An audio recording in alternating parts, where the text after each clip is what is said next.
špijune, da te više ne vidim u Crnoj Gori!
Živjeli vi, moja braćo, koji ste me danas izabrali za cara. Koliko puta su mi tuđi um i tuđa volja govorili da idem drugčijim putem, ali ja to nijesam htio. Izabrao sam sudbinu običnog čovjeka i zbog toga sam danas srećan. Ja mali, najmanji među vama, jer svako je veliko onoliko koliko može biti malen.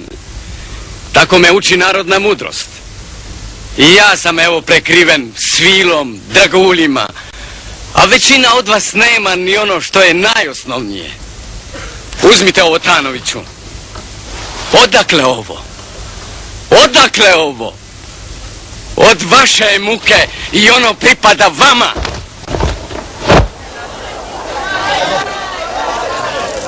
Živio